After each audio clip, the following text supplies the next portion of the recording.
Yeah, yeah, yeah.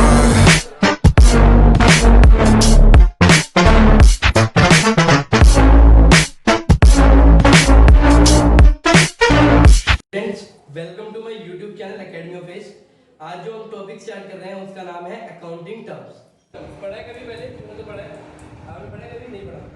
तो accounting क्या होती है उसको जानने से पहले हमें क्या क्या टर्म्स यूज होते हैं ये पता होना चाहिए, ठीक है। अकाउंटिंग का वैसे सिंपल लैंग्वेज में मतलब क्या होता है, बिल्कुल सिंपल में क्या होता है अकाउंटिंग का मतलब, बिल्कुल लेमन लैंग्वेज में सिस्टमैटिक रिपोर्ट्स रखना। और कुछ हो सकता है इसका मतलब, कोई आइडिया? कोई और मतलब अकाउंटिंग का, ठीक है, क्या हो सकता है मतलब अकाउंटिंग का मतलब कुछ भी सोच के दिमाग में। अगर तुमने कॉमर्स लिए, ठीक है, तो हमें एटलीस्ट बेसिक ये होना चाहिए कि हम कॉमर्स क्यों ले रहे हैं, ठीक है। और कॉमर्स के मेन सब्जेक्ट कौन कौन से हैं? अकाउंटिंग, बिजनेस स्टडीज और इकोनॉमिक्स। अकाउंटिंग का मतलब होता है बेसिकली खाते बनाना, ठीक है। खाते बनाना, ये वर्ड तो सुना होगा, खाते, ठीक है। हम अपनी रोजमर्रा बिजनेस में हजारों ट्रांजेक्शन्स करते हैं, ठीक है। अब ट्रांजेक्शन क्या होती है अभी हम पढ़ेंगे। हम हजारों लेनदारी देनदारी करते हैं, ठीक है। हजारों बार ऐसा होता है हम सामान खरीद के लाते हैं, हजारों बार ऐसा होता है हम सामान बेचते हैं, ठीक है। अब फॉर एग्जाम्पल तुम्हारा कोई बिजनेस है, किसी भी चीज़ का बिजनेस है, XYZ, तुम्हारा एक प्रोविजनल स्टोर है, प्रोविजनल स्टोर है। प्रोविजनल स्टोर का मतलब जहाँ पे दाल, आटा, चाय, चीनी सब कुछ बिकता है, ठीक है। प्रोविजनल स्टोर है और सुबह से 6 बजे से यहाँ पे सामान बिकना शुरू हो जाता है ना। और तुम भी सुबह मतलब उस सामान को बेचने के लिए पहले खरीद के लाते हो सामान। तो हजारों आइटम ऐसी होती है जो हम रोज बेचते हैं। कोई बंदा आता है बोलता है 10 रुपये की चीनी दे दो, कोई बंदा आता है बोलता है 10 रुपये के चावल दे दो, हजारों लोग आते हैं, ठीक है। अगर हम अकाउंटिंग नहीं करेंगे तो हमें याद ही नहीं रहेगा हमने क्या करा था। तो पहली चीज हम अकाउंटिंग इसलिए करते हैं टू मेंटेन सिस्टमैटिक रिकॉर्ड्स, ताकि हमें ये पता चल सके हमने ड्यूरिंग द डे कितनी ट्रांजेक्शन्स करी, ठीक है। हमने एक दिन में कितनी ट्रांजेक्शन्स करी। अगर हमें ये पता चलेगा कि हमने एक दिन में कितनी ट्रांजेक्शन्स करी हैं, तभी हमें ये पता चलेगा हमने साल के अंत में कितना प्रॉफिट कमाया है या कितना हमें नुकसान हुआ, ठीक है। तो अकाउंटिंग का बेसिक मतलब क्या होता है? बेसिक बिल्कुल सिंपल, वैसे अभी हम डेफिनेशन पढ़ेंगे अकाउंटिंग एक्चुअल में क्या होती है, लेकिन बेसिक मतलब होता है अकाउंटिंग का टू मेंटेन सिस्टमैटिक रिकॉर्ड्स, ताकि हम साल के अंत में ये बता सकें कि हमें कितना नुकसान हुआ है और कितना फायदा हुआ, ठीक है। अब अकाउंटिंग करते कैसे हैं? मैंने ये बोला ना टू मेंटेन सिस्टमैटिक रिकॉर्ड्स। तो उस रिकॉर्ड्स को मेंटेन कैसे करते हैं, उसके कुछ रूल्स एंड रेगुलेशंस हैं।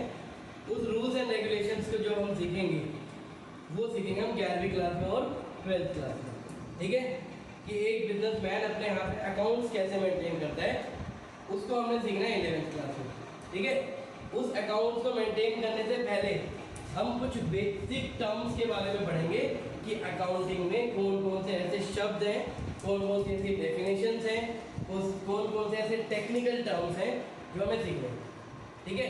पहला चैप्टर हमारा यही है, थ्योरी है। थोड़ा बोरिंग ऑब्वियसली होगा, ठीक है। जब तक थ्योरी पढ़ेंगे 3-4 दिन बोरिंग होगा, लेकिन पहला हमें यही काम करना है कि हम ये सीखें कि हमें अकाउंट्स में कौन कौन से वर्ड्स जो पूरे 11th-12th सुनने को मिलेगी, पूरी 11th-12th, ऐसा नहीं है कि सिर्फ 11th में जो ये 3 दिन हम पढ़ेंगे या 2 दिन हम पढ़ेंगे, ये वर्ड्स हमें पूरी 11th-12th और पूरी ज़िंदगी तुम्हें सुनने को मिलेंगे अगर तुम कॉमर्स के स्टूडेंट हो। तो अकाउंटिंग टर्म्स में हम जो पहला टर्म पढ़ रहे हैं वो है, पहला टर्म हम पढ़ रहे हैं ट्रांजैक्शन, जो मैंने अभी भी यूज़ करा था। क्या पढ़ रहे हैं? ट्रांजैक्शंस। चैप्टर नंबर 2 पे, ठीक है। अपनी बुक में अगर तुम बोलोगे तो चैप्टर नंबर 2, जिसमें पहला वर्ड हम पढ़ रहे हैं ट्रांजैक्शन, ठीक है। ट्रांजैक्शंस का मतलब क्या होता है? ऐसी कोई भी एक्टिविटी, ठीक है, ऐसी कोई भी एक्टिविटी, मतलब एक्टिविटी का मतलब पता है ना, ऐसी कोई भी हरकत, ठीक है, ऐसी कोई भी एक्टिविटी जो एक बिजनेस की क्या चेंज कर दे, जो एक बिजनेस की फाइनेंशियल पोजीशन को चेंज कर दे। समझ गए? ऐसी कोई भी एक्टिविटी जो एक बिजनेस की फाइनेंशियल पोजीशन को चेंज कर दे। जैसे मैं एग्जांपल दे रहा हूँ कि एक स्टेशनरी की दुकान थी, उसके गले में 10,000 रुपीज पड़े हुए थे। कितने पैसे पड़े हुए थे? 10,000 रुपये पड़े हुए थे उसके गले में। ठीक है, अब उसने क्या करा, मार्केट में जाके 100 रजिस्टर खरीद के लाया। एक रजिस्टर था 10 रुपीज का, तो कितने रुपए के रजिस्टर खरीद के लाया? 1,000 रुपीज। समझ में आता है? तो अब क्या हुआ, उसके पास रजिस्टर आ गए, लेकिन उसके हाथ से 1,000 रुपीज चले गए ना। 1,000 के वो रजिस्टर खरीद के लाया, तो रजिस्टर तो आ गए उसके पास, लेकिन उसके हाथ से क्या पैसे चले गए? 1,000 रुपये चले गए। अब उसके पास कितने रह गए? 9,000 रुपये रह गए, लेकिन बदले में कुछ सामान भी आ गया। ठीक है, 1,000 रुपये 9,000 रुपये रह गए और बदले में कुछ सामान भी आ गया। ठीक है, तो इससे क्या हुआ, ये हो गई एक ऑर्गेनाइजेशन की फाइनेंशियल पोजीशन में चेंज है। ठीक है, कोई भी ऐसी एक्टिविटी जो हमारी फाइनेंशियल पोजीशन को चेंज कर देता है, तो वो एक्टिविटी कैसे होनी चाहिए? In terms of money. कैसी होनी चाहिए? पैसों के टर्म्स में होनी चाहिए। ठीक है, वो एक्टिविटी कैसे होनी चाहिए? पैसों के टर्म्स में होनी चाहिए। तो पहली चीज हमने पढ़ी कि ट्रांजैक्शन क्या होता है। Transaction means any activity which changes the financial position of an organisation या ऑफ एन एंटिटी। ठीक है, एंटिटी का मतलब होता है ऑर्गेनाइजेशन। ठीक है, कोई भी ऐसी जगह जो हमने खोली है पैसे कमाने के लिए, उसे हम बोलते हैं एंटिटी। ठीक है, समझ गए? अब मैं दूसरी डेफिनेशन जो तुम्हारे साथ डिस्कस कर रहा हूँ, ये समझ में आती है ट्रांजैक्शंस? ठीक है, दूसरी जो मैं डेफिनेशन तुम्हारे साथ डिस्कस कर रहा हूँ, वो कर रहा हूँ एसेट की। किसकी? एसेट। ये वर्ड सुना है कभी पहले? नहीं सुना होगा। 11th में आके पहली बार हम ये वर्ड सुनते हैं, एसेट। ठीक है, अगर मैं इसे हिंदी में लिखूं तो इसे हम बोलते हैं, मेरी हिंदी गंदी है, इसे हम बोलते हैं संपत्ति। संपत्ति। ठीक है, स्पेलिंग गलत हो सकती है। ठीक है, एसेट का मतलब संपत्ति। संपत्ति का मतलब पता चला? हमारी संपत्ति का मतलब प्रॉपर्टी। ठीक है, एसेट का मतलब अगर मैं बिल्कुल सिंपल लैंग्वेज में बोलूं, ऐसी चीज जो हमारी क्या है? प्रॉपर्टी है। ठीक है, क्या है? हमारी संपत्ति है।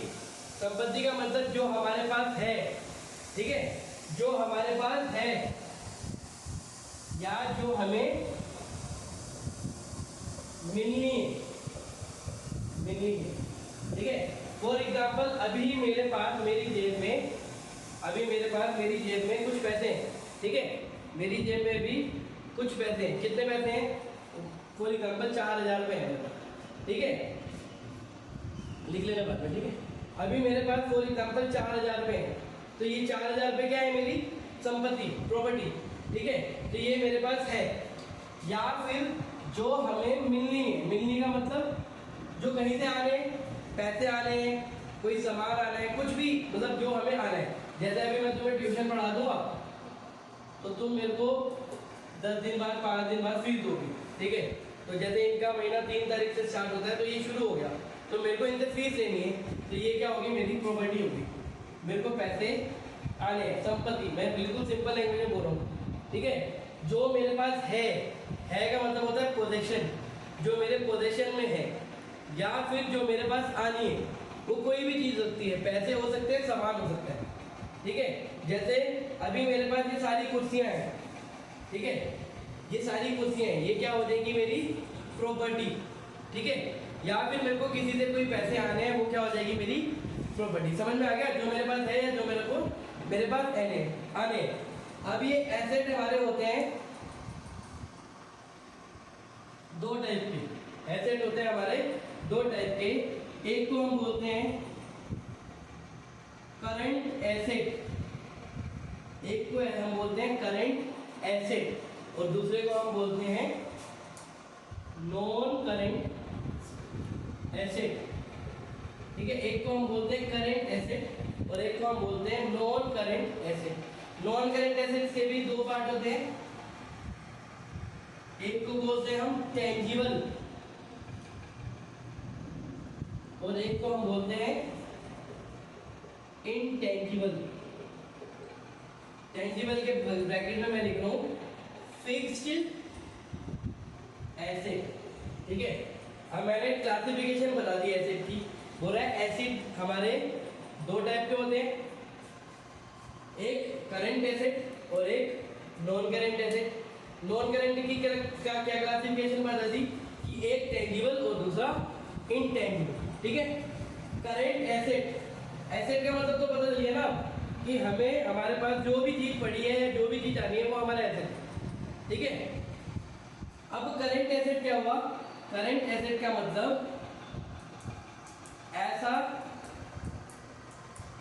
ऐसा कोई भी सामान, ऐसा कोई भी सामान जिसका बेनिफिट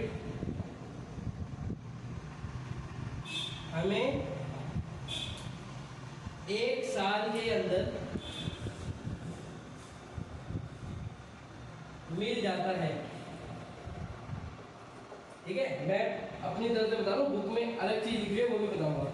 ऐसा कोई भी सामान या ऐसी कोई भी चीज जिसका बेनिफिट हमें एक साल के अंदर मिल जाता है, ठीक है।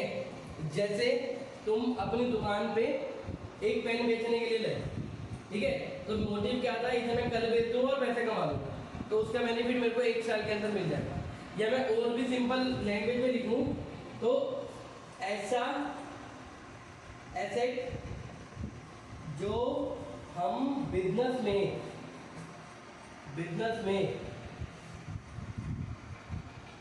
यूज करने के लिए लाते हैं, यूज करने के लिए, सॉरी, बिजनेस में रीसेल करने के लिए लाते हैं, रीसेल करने के लिए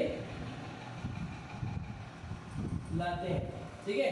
मैंने दो चीजें बताई, ऐसा सामान जिसका बेनिफिट हमें एक साल के अंदर मिल जाएगा, या फिर ऐसा सामान जिसका बेनिफिट हमें एक साल तक मिल जाएगा, या फिर ऐसे एसेट जो हम बिजनेस में रीसेल करने के लिए लाते हैं। समझ में आया? जैसे मेरी स्टेशनरी की दुकान है, मैं पेन खरीद के लाया, तो पेन जो मैं खरीद के लाया वो मेरा होता है स्टॉक, इन्वेंट्री। अभी हम पढ़ेंगे स्टॉक क्या होता है, इन्वेंट्री क्या होता है, लेकिन मैं सिर्फ अभी बता रहा हूँ जो मैं सामान खरीद के ला रहा हूँ वो मेरा होता है स्टॉक या गुड्स, ठीक है। गुड्स बोलते हैं हम सामान को, क्या बोलते हैं? गुड्स। ऐसी कोई भी चीज जिसे हम बेच के खरीद के लाते हैं बेचने के लिए, उसे हम गुड्स बोलते हैं अकाउंटिंग मेथड, ठीक है। तो जैसे मेरी स्टेशनरी की दुकान है, पेन, पेंसिल, शॉर्पनर, इरेजर, ठीक है, स्केल, कार्डबोर्ड, कैलकुलेटर, ये सारी मेरे लिए क्या हो जाएंगी? गुड्स, ठीक है। और इसका बेनिफिट मुझे एक साल के अंदर मिल जाएगा, इसलिए हम इसे क्या बोलेंगे? Current assets. मतलब कोई भी ऐसा एसेट जिसका बेनिफिट हमें एक साल के अंदर मिल जाएगा, कोई भी ऐसा एसेट। जैसे मैंने इसे ट्यूशन पढ़ाया और मैंने इसे बोला कि अभी तो मेरे को पैसे मत दे, तो मेरे को 6 महीने बाद इकट्ठे फीस दे दियो, 6 महीने का पढ़ दे, 6 महीने बाद फीस दे दूँ, तो वो 6 महीने बाद मेरे को जितने भी पैसे देगा वो मेरा बन जाएगा एसेट। क्या बन जाएगा? एसेट। कौन सा एसेट? करंट एसेट, क्योंकि मेरे को 6 महीने के अंदर पैसे मिल जाएंगे। अगर इसने मेरे को पैसे देने होते 2 साल के बाद, तो मेरा कौन सा एसेट बन जाता? Non current asset. समझ में आ रहे? करंट एसेट जिसका बेनिफिट मेरे को विद इन अ ईयर मिल जाए, तो ये हो गया मेरा करंट एसेट, ठीक है। अब नॉन करंट एसेट समझो। नॉन करंट एसेट इसे रख दो थोड़ा सा,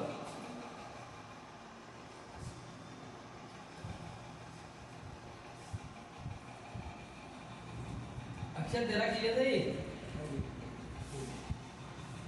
अब मैं कर रहा हूँ नॉन करंट एसेट्स। मैंने अभी बताया नॉन करंट एसेट्स मेरे दो टाइप के होते हैं, एक टेंजिबल और एक इंटेंजिबल। टेंजिबल और इंटेंजिबल, ठीक है। अगर मैं बोलूँ ऐसे एसेट, नॉन करंट एसेट होते क्या है, ये तो पता चल गया, टेंजिबल इंटेंजिबल टाइप होते हैं। नॉन करंट एसेट क्या होते हैं? जो हम बिजनेस में यूज करने के लिए लाते हैं, यूज करने के लिए लाते हैं, ठीक है, जो हम बिजनेस में यूज करने के लिए लाते हैं। जैसे मेरा बिजनेस है ट्यूशन पढ़ाने का, ठीक है, ये मार्कर मेरा करंट एसेट होगा। क्यों? क्योंकि इसे मैं पढ़ाता हूँ 15 दिन में खत्म, फिर मेरे को नया लाना पड़ेगा, तो इसका बेनिफिट मेरे को विद इन ईयर मिल जाता है। मेरे को जो फीस आनी है, वो मेरा करंट एसेट होगा, क्योंकि मेरे को महीने के अंदर 2 महीने के अंदर आ जाएगी। लेकिन जो मेरी कुर्सियाँ हैं वो क्या है, वो मेरी नॉन करंट एसेट के अंदर आएंगी। क्यों? क्योंकि मैं क्या करने के लिए लाऊंगी, ये बिजनेस में यूज करने के लिए लाऊं। समझ में आता है? ऐसा कोई भी एसेट जो मैं बिजनेस में यूज करने के लिए लाता हूँ उसे हम क्या बोलते हैं, नॉन करंट एसेट का नाम देते हैं। ठीक है, उसे हम नॉन करंट एसेट का नाम देते हैं। अब ये होते हैं टेंजिबल और इंटेंजिबल। टेंजिबल और इंटेंजिबल, ये समझ में आया जो हम बिजनेस में यूज करने के लिए लाते हैं। ठीक है, जैसे मैं एग्जांपल दे रहा हूँ, अभी बहुत सारे एग्जांपल दे रहा हूँ। जैसे ये मेरा फैन है, ये मेरा क्या है, नॉन करंट एसेट, क्योंकि ये लंबे समय तक चलता रहेगा। मैं बिल्कुल सिंपल लैंग्वेज में लिख रहा हूँ, जिसका बेनिफिट हमें लॉन्ग टर्म के लिए मिलता है। लॉन्ग टर्म का मतलब 1 साल से ज़्यादा। ठीक है, जिसका बेनिफिट हमें लॉन्ग टर्म के लिए मिलता है एक साल से ज़्यादा। तो ऐसा कोई भी एसेट हमारा क्या कहलाता है, नॉन करंट एसेट कहलाता है। जैसे पंखा, हमारा ये टेबल, स्टडी टेबल, हमारी चेयर्स। अगर मैं राशन की दुकान की बात करूँ तो राशन की दुकान पे काउंटर, उनका गल्ला, ठीक है, उनका फैन। अगर मैं स्टेशनरी की दुकान की बात करूँ तो सेम, उनका काउंटर, उनके जो पीछे फिटिंग हो रखी होती है वो सब। तो ऐसा कोई भी चीज़ जो हम बिजनेस में यूज़ करने के लिए लाए, मतलब हम बिजनेस में बेचने के लिए नहीं लाए। मैं कुर्सी बेचूंगा नहीं, ठीक है। तो जो भी बिजनेस में हम यूज़ करने के लिए लाए और जिसका बेनिफिट हमें 1 साल से ज़्यादा के लिए मिलता है, उसे हम क्या बोलते हैं, उसे हम नॉन करेंट एसेट का नाम देते हैं। अब इसकी क्लासिफिकेशन है टेंजिबल और इनटेंजिबल। बेटा लिखो मत, सब मिलेगा तुम्हें, पूछो सब देखूंगा, ठीक है। एक है इसका टेंजिबल और इनटेंजिबल, ठीक है। टेंजिबल को हम क्या बोलते हैं, वो फिक्स्ड एसेट, फिक्स्ड एसेट, ठीक है, फिक्स्ड एसेट। टेंजिबल का वर्ड का मतलब क्या होता है, जिसे हम क्या कर सकते हैं, अक्षर टच कर सकते, जिसे हम टच कर सकते हैं। और इंटेंजिबल का मतलब क्या होता है, जिसे हम टच नहीं कर सकते। ऐसे एसेट जिसे हम टच कर सकते हैं, ठीक है, देख सकते हैं, ऐसे एसेट को हम टेंजिबल एसेट बोलते हैं। मतलब नॉन करेंट एसेट में टेंजिबल एसेट, फिक्स्ड एसेट, जो हम बिजनेस में यूज करने के लाते हैं, बेचने के लिए नहीं लाते, ठीक है, जिसका बेनिफिट हमें 1 साल से ज़्यादा मिलता है। जैसे जिसको हम टच कर सकते हैं, जैसे मैं एग्जांपल लिख रहा हूँ, मशीनरी। अगर मेरी फैक्ट्री है तो वहाँ पे जो मशीनरी है वो मेरी टेंजिबल एसेट के अंदर आएगी, ठीक है। जैसे अगर मैं एग्रीकल्चर कर रहा हूँ तो मेरा ट्रैक्टर, अगर मैं ट्यूशन पढ़ा रहा हूँ तो मेरा फर्नीचर, ठीक है, ये सारे मेरे टेंजिबल एसेट्स के पार्ट कहलाते हैं, ठीक है। वही इंटेंजिबल एसेट क्या होता है, any asset which can not be touched, जिसको मैं टच नहीं कर सकता, ठीक है।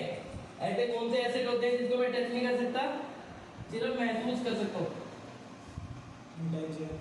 क्या इंटेंजिबल एसेट तो पढ़ा ही रहा हूँ। एग्जाम्पल गुडविल, गुडविल, ठीक है। तो ये पहला वर्ड है जो आज मानसी ने सीखा है, जिसे हम बोल रहे हैं गुडविल, ठीक है। गुडविल का मतलब हमारी रेपुटेशन, ठीक है। बिजनेस में ये एसेट कहलाता है। रेपुटेशन मतलब अच्छा व्यवहार कह सकते हैं, जिसकी वजह से हमारी रेपुटेशन मार्केट में अच्छी है। जैसे फॉर एग्जाम्पल तुम ट्यूशन पढ़ने आए, तुम्हें किसी ने बोला होगा ये भैया बहुत अच्छा पढ़ाते हैं, ठीक है। तो ये क्या है, मेरी गुडविल, जिसकी वजह से तुम ट्यूशन पढ़ने आए। तो ये क्या हुआ, मेरे को फायदा देगा। तो कोई भी चीज़ जो मेरे को फायदा देगी वो मेरा एसेट है, ठीक है। लेकिन मैं तुम मेरी अच्छाई को मेजर नहीं कर सकते, ठीक है, पहचान नहीं पाओगे कितना फायदा मिल रहा है मेरे को, ठीक है। मैं उसको टच नहीं कर सकता। तो ये क्या है, मेरा इंटेंजिबल एसेट। समझ में आया? तो एसेट मेरे 2 टाइप के, पहले करंट, नॉन करंट। पोज कर देना इसे 2 मिनट।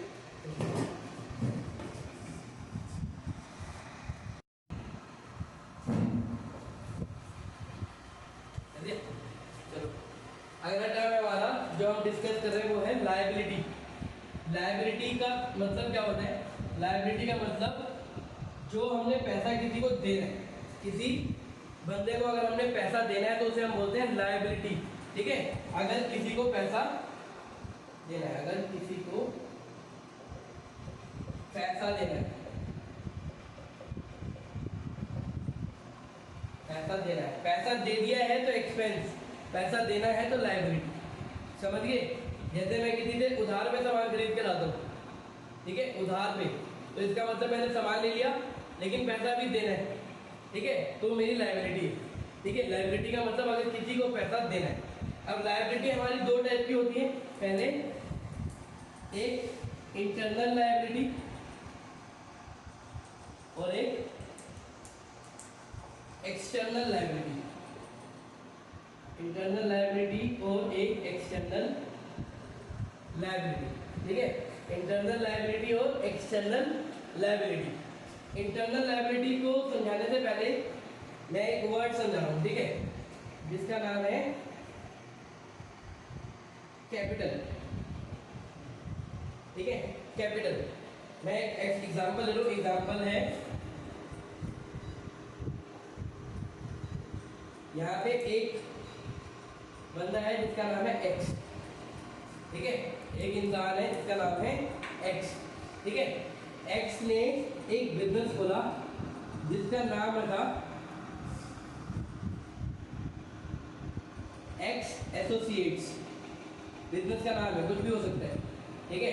जैसे अगर मैं एग्जांपल लूँ, प्रेम नगर में एक दुकान है ग्रेट फैशन, देखिए, ठीक है, तो मैं एक एग्जांपल ले रहा हूँ कि एक्स ने एक बिजनेस खोला जिसका नाम रखा ग्रेट फैशन, ठीक है।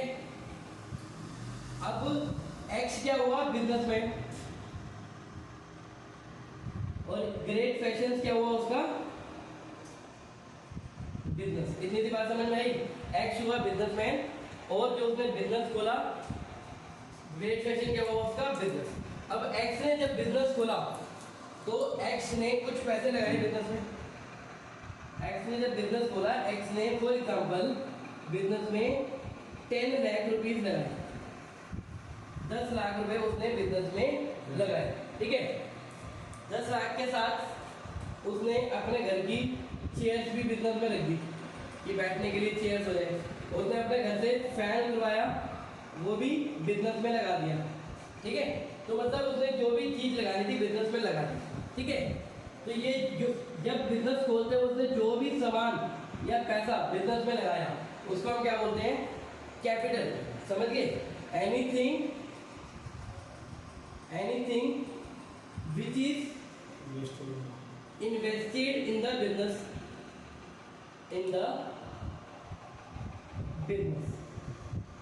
Anything which is invested in the business is known as capital. Word समझ में आ गया, कैपिटल। अगर मैं तुमसे पूछूंगा या कोई भी पूछेगा कि व्हाट इज कैपिटल, तो ये मत बोलना new Delhi is the capital of India. Accounts की टर्म में capital is the money which is invested in the business, ठीक है। कोई भी ऐसी चीज, सिर्फ मनी नहीं, कोई भी ऐसा सामान जो अपने बिजनेस को स्टार्ट करते वक्त या बिजनेस में लगाया है उसको हम कैपिटल का नाम देते हैं, ठीक है। तो हमने कैपिटल का मतलब तो समझ में आ गया। अब अकाउंट में एक और चीज है, हम एक कॉन्सेप्ट पढ़ते हैं, business entity concept, business entity concept, ठीक है। कुछ कॉन्सेप्ट गिवन हैं कि अकाउंटिंग करते हुए हमें इस कॉन्सेप्ट को फॉलो करना पड़ता है। जब तुम लोग अकाउंटिंग करोगे तो ये कॉन्सेप्ट फॉलो करने हैं। तो business entity concept chapter number 3 में है। ये कहता है कि अगर कोई बंदा बिजनेस स्टार्ट करता है, तो मैंने क्या बोला, एक्स ने बिजनेस स्टार्ट किया, ठीक है। अगर कोई बंदा एक बिजनेस स्टार्ट करता है, एक्स और उसका बिजनेस, ये दोनों क्या है, बिजनेस एंटिटी कॉन्सेप्ट क्या कहता है, एक बिजनेस और बिजनेसमैन दोनों अलग अलग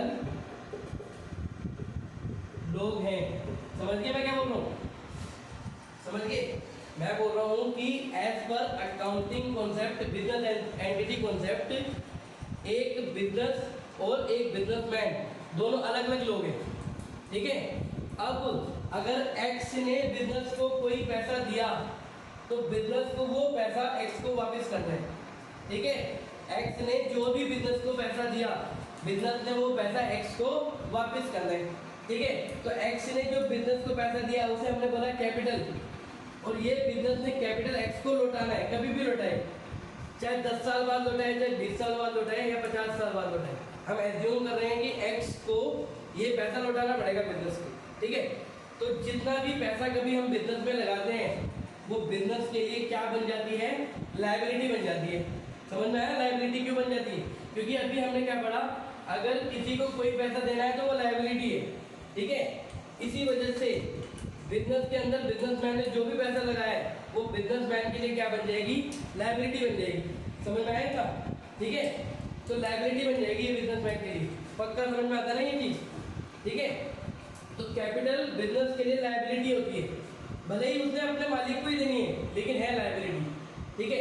इसी वजह से इसको हम बोलते हैं इंटरनल लायबिलिटी। इंटरनल का मतलब जो बिजनेस के अंदर की लायबिलिटी है, क्योंकि वो तो बिजनेस बैंक को लौटानी है, तो बिजनेस के अंदर की लायबिलिटी है। समझ में आया, ठीक है। तो लायबिलिटी मतलब जिसको पैसा देना है, लायबिलिटी मतलब अगर हमने किसी को पैसा देना है वो लायबिलिटी है। लायबिलिटी के दो पार्ट, इंटरनल लायबिलिटी और एक्सटर्नल लायबिलिटी। इंटरनल लायबिलिटी मतलब जो बिजनेस के अंदर की लायबिलिटी है। बिजनेस के अंदर की लायबिलिटी कौन सी होती है, कैपिटल, ठीक है। क्योंकि हम ये एज्यूम करके चलते हैं जो बिजनेस है या फिर जो बिजनेसमैन है वो दोनों अलग अलग लोग हैं। समझ में आया इतना, बिल्कुल समझ में आ रहा है ना सब कुछ? एक मिनट क्लियर, पोस्ट कर देगा। चलो अब कर रहे हैं एक्सटर्नल लायबिलिटी।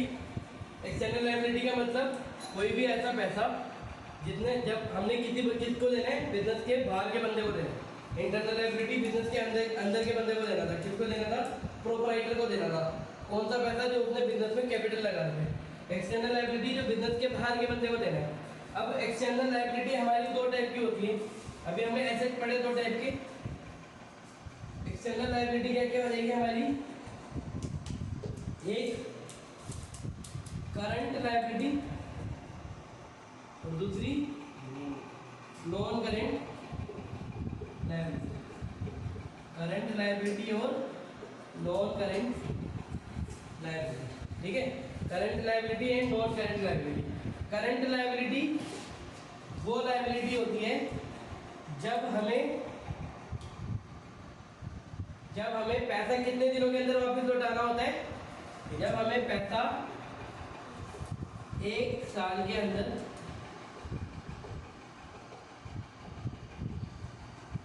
वापस लौटाना है, ठीक है।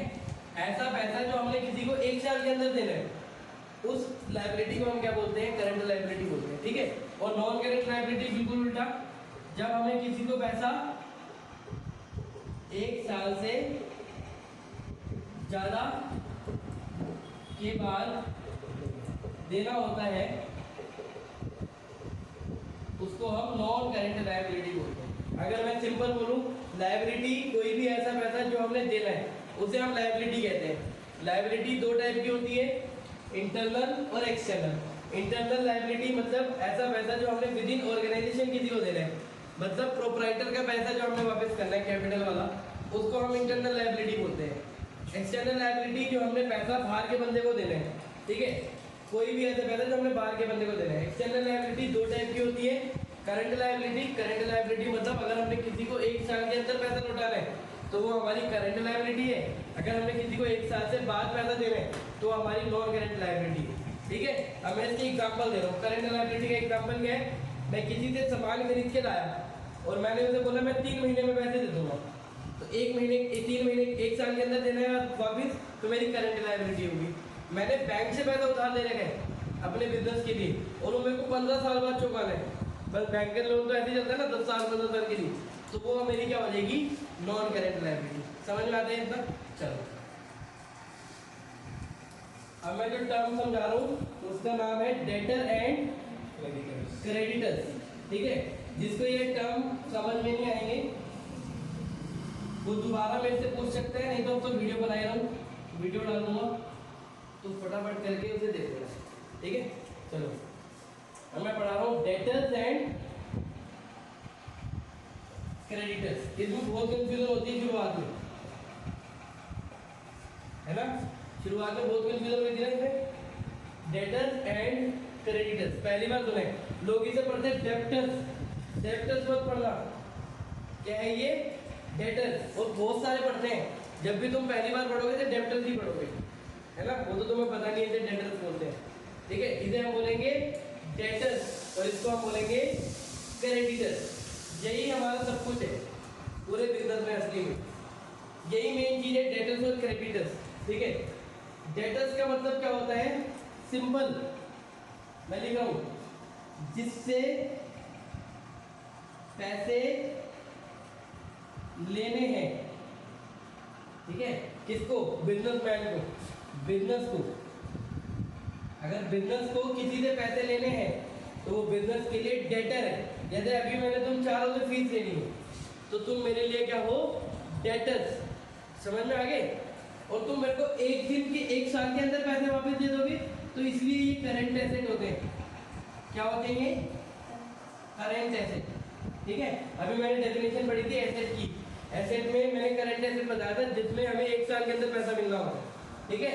तो डेटर्स भी हमारे करंट एसेट्स होते हैं। समझ में आ गया? डेटर्स मतलब बिल्कुल सिंपल, जब हमने किसी से पैसे लेने हैं तो वो हमारे डेटर्स हैं, और अगर हमने किसी को पैसे देने हैं, अगर हमने किसी को पैसे देने हैं तो क्या हो जाएगा? क्रेडिटर्स। समझ गए? तो बिजनेसमैन के लिए क्रेडिटर इज अ लायबिलिटी। समझ में आया? अभी मैंने बताया लायबिलिटी का मतलब पैसे देना। बिजनेसमैन के लिए क्रेडिटर इज अ लायबिलिटी। अगर पैसे एक साल के अंदर देने हैं तो करंट लायबिलिटी, अगर पैसे एक साल के बाद देने हैं तो नॉन करंट लायबिलिटी, ठीक है। तो क्रेडिटर क्या है बिजनेस के लिए? लायबिलिटी, ठीक है। तो डेटर मतलब जहां से पैसा आना है, क्रेडिटर मतलब जहां पे पैसा जाना है, इसको पैसा देना। समझ में आया? चलो, अगर हमें डेटर समझ में आता है तो हम एक और टर्म साथ साथ पढ़ लेते हैं जिसका नाम है बैड डेट्स। क्या है? बैड डेट्स, ठीक है। पहले हमने पढ़ा डेटर्स, अब उसी से मिलता जुलता एक वर्ड पढ़ रहे हैं, बैड डेट्स। पहले मेरा कर देता हूं, फिर पढ़ेंगे। बैड, दोबारा लिख रहा हूं, बैड डेट्स। डेट्स का असली मतलब होता है कर्जा, क्रेडिट का मतलब होता है उधारी। ये वर्ड याद रखना, रोज रोज पढ़ेंगे हम। डेट्स का मतलब होता है कर्जा, क्रेडिट का मतलब उधारी, ठीक है। अगर हम उधार में खरीद के ला रहे हैं तब भी क्रेडिट, उधार में बेच रहे हैं तब भी क्रेडिट। उधार में खरीद के लाना है तो क्रेडिट परचेजिज, उधार में बेच रहे हैं तो क्रेडिट सेल्स। समझ में आया? तो हम पढ़ रहे हैं बैड डेट्स। बैड का मतलब होता है, डेट्स का मतलब होता है कर्जा, बैड का मतलब होता है, क्या होता है? गंदा, गंदा कर्जा। अरे ये क्या हुआ? गंदा कर्जा तो कोई वर्ड ही ना हुआ कुछ। बैड डेट्स तो पता है तुम लोगों को, ठीक है। इसका मतलब वो क्या कहना चाहता है? ऐसा कर्जा जो बेकार हो गया, ठीक है। मैंने अक्षत से पैसे लेने थे, ठीक है। अक्षत से मैंने फीस लेनी है, मैं लिख रहा हूँ यहाँ पे, फॉर एग्जाम्पल मैंने से 3000 पे ले लिया, ठीक है। अक्षत से मैंने 3000 पे लेने हैं, ठीक है। अब अक्षत को जाना पड़ा इंडिया से बाहर, परमानेंट, और अक्षत ने मेरे को फोन करके भी नहीं बताया। अक्षत ने क्या करा? अपना बैग पैक करा और निकल लिया, ठीक है। मेरे को किसी और ने बताया, XYZ ने, ठीक है, किसी ने बताया। तो मैंने बोला यार अक्षत ने मेरे 3000 रुपये देने थे, इसी वजह से वो बिना बताए चला गया, ठीक है। अब मेरे को अक्षत से कभी पैसा नहीं मिलेगा। अक्षत का मोटिव ही यही था कि मैं पैसे नहीं दूंगा, तभी तो बिना बताए गया, है ना।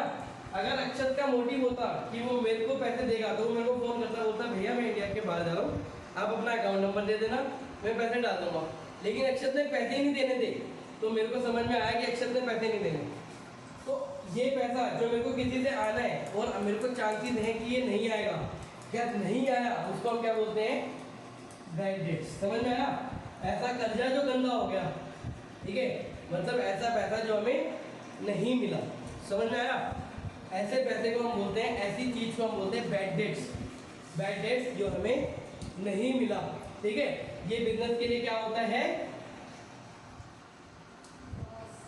लॉस, ठीक है, नुकसान। बिजनेस के लिए क्या होता है ये, लॉस, ठीक है। बैड डेट इधर लॉस फॉर बिजनेस या एक्सपेंस भी बोल सकते हैं, वैसे लॉस ही होता है, एक्सपेंस भी होता है, ठीक है। तो बैड डेट समझ में आ गया तुम्हें, ठीक है।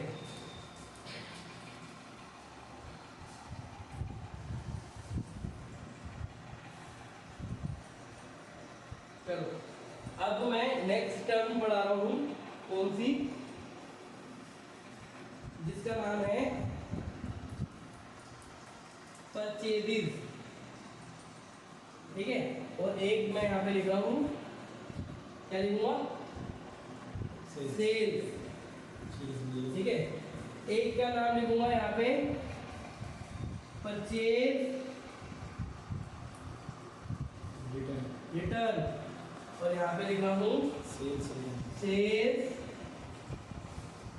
रिटर्न। अब समझना यहाँ पे एग्जांपल के साथ, अगर तुम लोगों को भी समझ में नहीं आया था पहले तो एग्जांपल के साथ समझना। यहाँ पे एक बंदा बैठा हुआ है, ठीक है।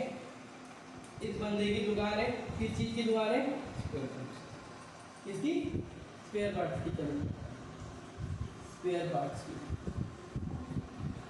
ठीक है। स्पेयर पार्ट्स मतलब गाड़ी के स्पेयर पार्ट्स, ठीक है। अब ये बंदा यहाँ से जा रहा है, भाग भाग के जा रहा है। यहाँ पे एक और दुकान है, ठीक है। इस दुकान, ये दुकान है एसेसरीज की, मतलब होंडा की एसेसरीज मिलती है यहाँ पे, ठीक है। ये बंदा भाग के जा रहा है यहाँ पे, और यहाँ से एक क्या खरीद के लाया, ब्रेक, अरे स्पेयर पार्ट्स की दुकान है ना, ब्रेक शू, ठीक है, गाड़ी की ब्रेक, या फिर मिरर लेके आया, या फिर सीट की गद्दी लेके आया, मतलब कुछ भी स्पेयर पार्ट्स लेके आ रहा है, समझ लो।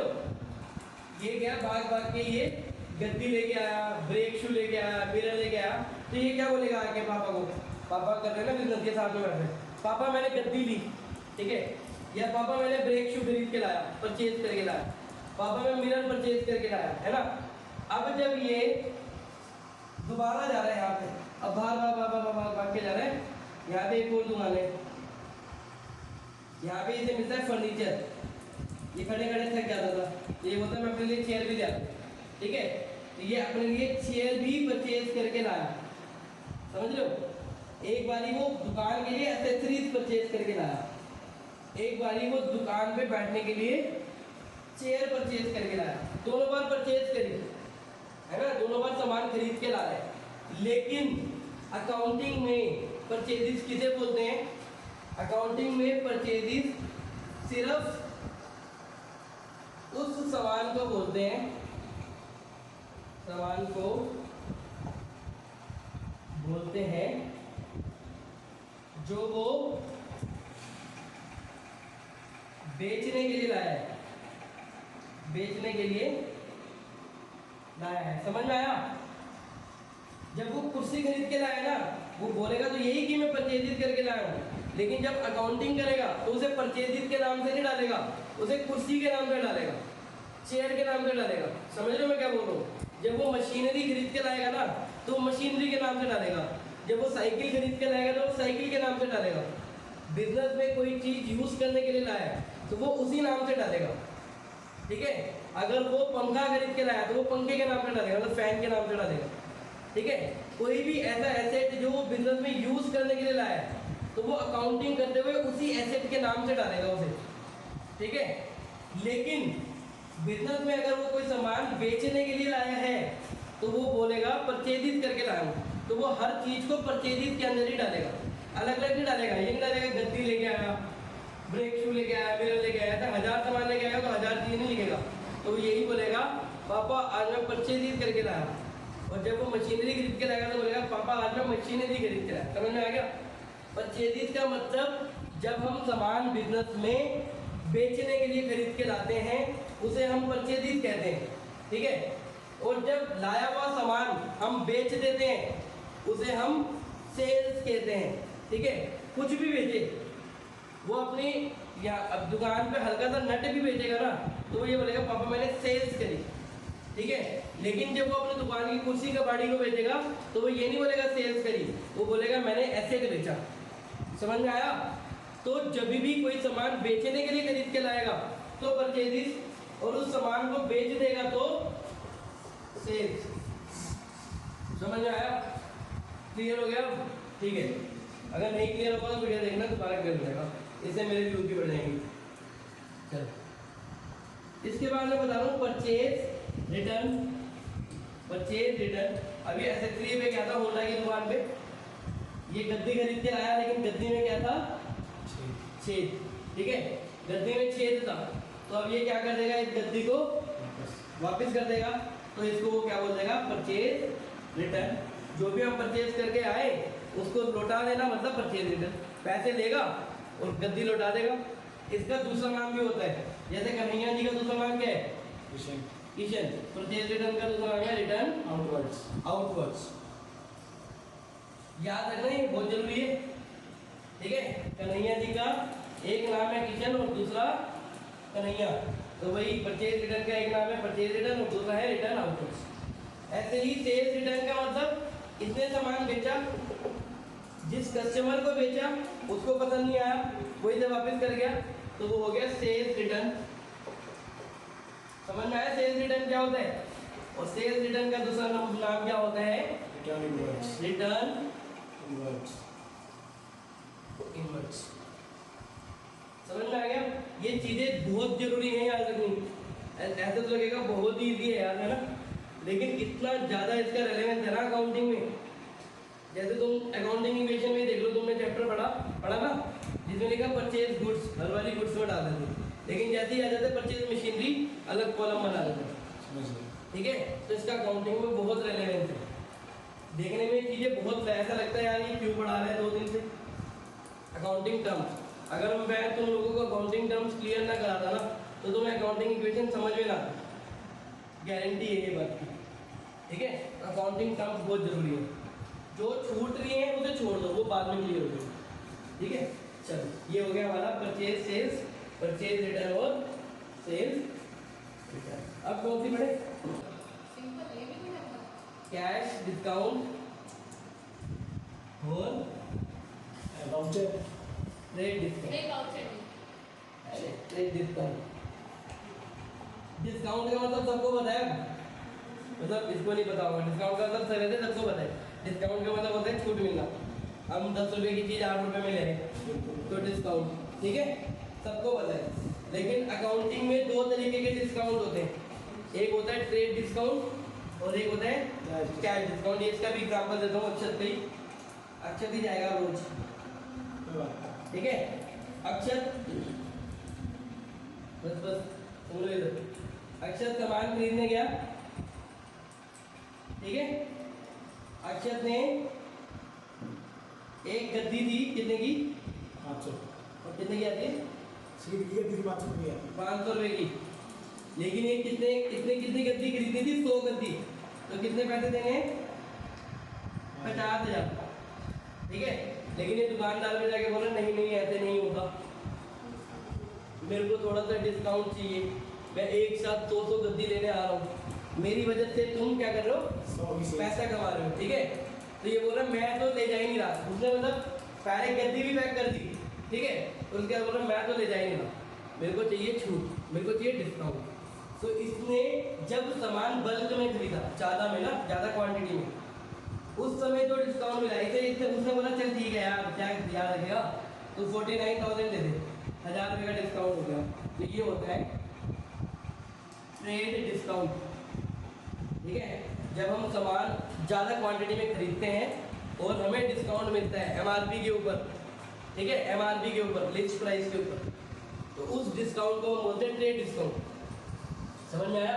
तो ये हो गया ट्रेड डिस्काउंट। इसको हम अकाउंटिंग में कहीं भी रिकॉर्ड नहीं करते, कहीं पे भी रिकॉर्ड नहीं करते। अभी हमारा आया नहीं है अकाउंटिंग में ये, जब हम अकाउंटिंग करेंगे तब हमें पता लगेगा, इसको हम अकाउंटिंग में कहीं पे भी रिकॉर्ड नहीं करते। ठीक है, ऐसे डिस्काउंट को हम बोलते हैं ट्रेड डिस्काउंट।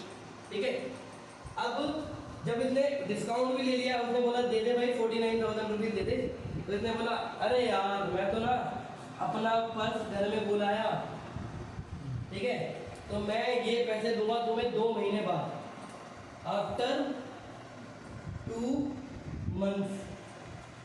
उसने बोला चल ठीक है यार 2 महीने बाद पैसे दे दी, सुनना बात को, भावनाओं को समझना, ठीक है। उसने बोला चल ठीक है यार 2 महीने बाद पैसे दे दी, ठीक है। ये बैग उठा के चला गया, गद्दी का पूरा घर चला गया, और जैसे ही घर पहुंचा, जो बिजनेसमैन था दूसरा वाला जिससे ये सामान लेके आया, उसके बेटे ने बोला पापा मुझे आईफोन चाहिए, ठीक है। तो उसके पास तो पैसे हैं नहीं, लेकिन उसके बेटे ने डंडा कर दिया कि मेरे को आज ही चाहिए। ऐसा होता है ना कि मेरे को आज ही आईफोन चाहिए, मेरे को आज ही साइकिल चाहिए। अब वो क्या करेगा, वो बोलेगा मैं अक्षत को फोन करता हूँ, ठीक है। अक्षत ने बोला था मैं 2 महीने बाद पैसे दूंगा, लेकिन वो अक्षत को फोन करेगा, बोलेगा भाई मेरे बेटा मेरे से आईफोन मांग रहा है, मेरे को पैसे चाहिए। अब अक्षत बोल रहे हैं, अक्षत को पहले ही 1000 का डिस्काउंट मिल गया, अक्षत को यहाँ पे अपॉर्चुनिटी दिखी, अक्षत को पता चला कि अभी से पैसे चाहिए ही चाहिए। अक्षत बोल रहे हैं भाई मेरे पास तो पैसे है नहीं, मैं तो 2 महीने बाद ही दूंगा, तुझे जो करना है कर ले। तो बोला भाई माफ कर दे, ऐसा कर तू मेरे को 49,000 की जगह 45,000 दे दे, तो ये 4,000 का तेरे को डिस्काउंट दे रहा हूँ मैं, ठीक है। इस डिस्काउंट को हम बोलेंगे कैश डिस्काउंट, क्या बोलेंगे, कैश डिस्काउंट, ठीक है। इस डिस्काउंट को हम बोलेंगे कैश डिस्काउंट, ठीक है। मतलब जब कोई भी बिजनेसमैन पैसे जल्दी कलेक्ट करने के लिए कोई डिस्काउंट देते हैं, समझ लो, पैसे कलेक्ट करने के लिए कोई डिस्काउंट देते हैं, उसको हम क्या बोलते हैं, कैश डिस्काउंट का नाम देते हैं, और इसको हम अकाउंटिंग में शो करते हैं। बाद में पता चलेगा हम कहाँ पे शो करते हैं, याद रखना, ठीक है। तो ट्रेड डिस्काउंट वो डिस्काउंट होता है जब हम सामान बल्क में खरीदते हैं और हमें डिस्काउंट मिलता है, हम देते हैं। और कैश डिस्काउंट वो डिस्काउंट होता है जब हम पैसा जल्दी रिसीव करने के लिए किसी को डिस्काउंट देते हैं या हमें पैसा डिस्काउंट मिलता है, तो उसको हम क्या बोलते हैं, कैश डिस्काउंट। समझ गए। चलो आज के लिए अकाउंटिंग टर्म इतने रखते हैं, ठीक है। चलो तो आज का लेक्चर आप लोगों को मेरा पसंद आया तो इस मेरे वीडियोस को लाइक करें, मेरे चैनल को सब्सक्राइब करें और ज़्यादा से ज़्यादा लोगों के साथ शेयर करें। Thank you so much.